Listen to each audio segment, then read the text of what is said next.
lost in the sands of time of all the Canucks-related conversations. We can talk about Elias Pettersson snuffing the media, whoever asks about his contract extension situation. We can talk about Dakota Joshua and his preseason showing not being all too great thus far, or at least after one game.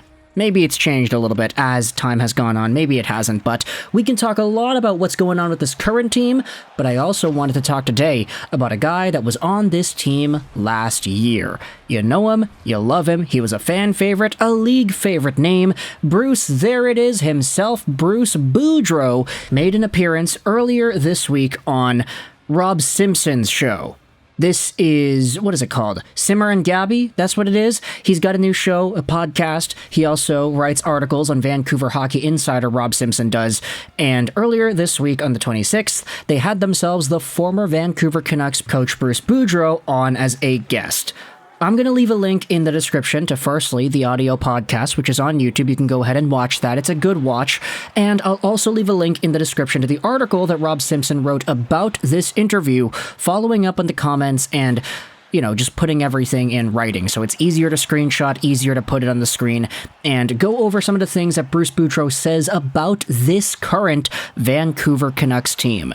Now, the interesting thing about last year's Canucks versus this year's Canucks is if you go over to the Canucks game log and you go to the beginning of the 22-23 season, so the first game of last year's season wherein Bruce Boudreau was the coach, what I wanted to do was go over just throughout this list of names and see who's still here and who's not.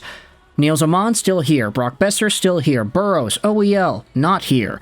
Garland, Höglander, here. Horvat, not here. Dakota Joshua, still here. Quinn Hughes, Kuzmenko. Curtis Lazar is gone. Miller is here. Pearson gone. Pettersson here. Podkolzin is here. Pullman is, we'll just say not here for now. Schen's gone. Stillman is gone. And Demko is here. So, out of this list of 19 readable names, 8 of these guys are gone. You know how we made that video a few days ago talking about how the Vancouver Canucks really did just kind of retool on the fly properly? They set out to rejuvenate this squad with other talent, and they did just that. This is what Bruce Boudreau talked about on the Simmer and Gabby show. Firstly, there are some comments made regarding Connor Garland, that he comes to play every night. He's a competitive little guy, a very likable young man. I think he's got a really high hockey IQ, and I think he wishes he was just one step quicker and his shot was a little bit harder. But I think he's a perennial 15 to 23 goal scorer in this league. That's very oddly specific, Bruce, not gonna lie, especially if he's going to be used in the top 6 as a top 6 forward with Vancouver. He also talked about how Garland was never on the first power play unit in Vancouver, and I think he was in the first power play in Arizona. That's where he got a lot of points. Simpson then writes about how Bruce Boudreau talked about the Canucks coaching. Show me great goaltending and I'll show you a great coach, is one old saying. On this current Vancouver Canucks squad, Bruce Boudreau says the key was always going to be Demko, as the key is always going to be the goaltender for your team. If your goaltender is better than average, then for the most part you win more games than you lose. The previous year, Thatcher was outstanding, and I think we were 17 games above 500 in the time that I was there. Now, the thing is, Rob Simpson doesn't go out there and use all the quotes from the Bruce Boudreau interview in this article. He wants you to go out there and listen to the piece, which is totally his prerogative. That's fair. I'll say go out there and listen to the interview as well. But we did have a few other comments that were highlighted elsewhere on social media, ones that I thought were interesting because, hey, if they're written out, we can screenshot and put it on the screen. This is one that Taj tweeted out. This is what Bruce Boudreau said on if Rick Tocchet will be in trouble like he was if they have a bad start. Well, Rick Tocchet was handpicked by both Jim and Patrik, so I don't think he's in quite the same boat.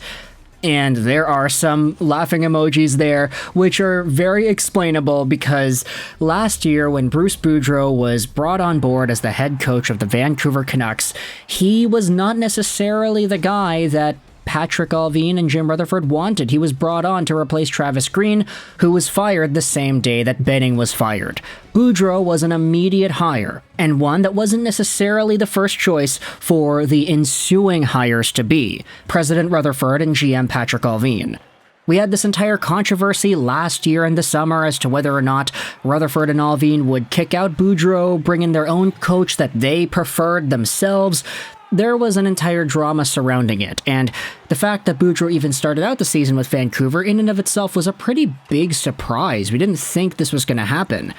And then the worst came to be, because the Vancouver Canucks pulled off what was probably the worst start to a season we have seen amongst any team post-lockout, and there were so many stats, so many numbers, so many goals against, so many blown leads, that the Vancouver Canucks were just the laughingstock of the National Hockey League for a good few weeks, and Bruce Boudreau was the guy who was at the helm of that.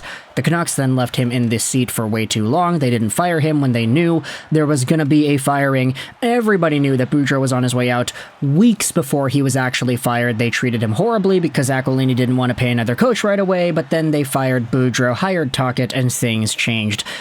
Debatably for the better. I mean, the Bruce bump was crazy in 21-22, but there was nothing like that to be found in 22-23. So it's understandable to see why everything went down the way it did, but Boudreau is taking his own shots at himself in that situation, saying, yeah, I mean, Tocchet might not be in the same boat as I was because he was handpicked by the GM and the president. He also said this, that was tweeted out by Taj: the fans of Vancouver deserve to win. They're as loyal of a fan base as you want to see. They were outstanding. And yeah, if you're a Vancouver Canucks fan, pat yourselves on the back because we've stuck it out through thick and thin. Things have been bad here. Things have looked all right sometimes, but at the end of the day, this is just a hopeful fan base that is used to disappointment still. Stockholm syndroming our way back into the seats of Rogers Arena. I mean, maybe you do. Maybe you're just like me, you watch the games from home. Either way, though, there are a few other comments that I thought were interesting. This is what Boudreau said about Elias Pettersson. He's one of the best players in the league. His intelligence, anticipation, willingness to want to be the best, and thinking he is the best, it's second to none. And I think that's a really great attribute to have for a guy like Elias Pettersson, because we had talked about this a few times with Juraj Slafkovsky. And I know this is an entirely different train of thought here, but believe me, it does go back to Petey. We had talked in several videos in the past few weeks about how Juraj Slafkovsky's biggest problem happens to be between his ears and behind his eyes. How his mentality holds him back. He doesn't have that confidence. He doesn't have that willingness to take initiative on plays, drive to the middle, and force the puck on goal. He's a lot more of a passenger, not because of his tools, not because of his physical attributes that have been bolstered up over the summer, but because he just doesn't choose to be the guy. Elias Pettersson, on the other hand, he knows he's the guy, and he wants to be the guy every shift. He tries to do that because he says to himself, yeah, I can do this, I want to do this, and I'm going to show off to everybody else that I'm right. And it's why he had 100 points last year. Elias Pettersson is a specimen of a human being that is very unobtainable in most hockey players, wherein they have this drive to succeed, and they are so good on top of that it kind of forces everybody else to take notice. Hey, Elias Pettersson was a point-per-game guy his entire career, as he was getting riddled with injuries and not playing full seasons, and there was the COVID year where everything was bad for Vancouver, and everybody was sick and all that. It was bad. But Elias Pettersson, on top of it all, has been a consistent superstar. And last season, when he took that gear to the next level, getting 100 points, he showed off to everybody that, yeah, he's right. That's why there was a video we made a few weeks ago talking about how some projections had Pettersson as the third highest point producer in the NHL next year behind McDavid and Draisaitl? Like, I don't know if Pettersson legitimately beats out a bunch of the other guys that were at the top of the league in scoring, but then again, I mean, Pettersson himself was already besting out so many other names last season, so I don't really know if it should be too surprising if he finishes in the top 3.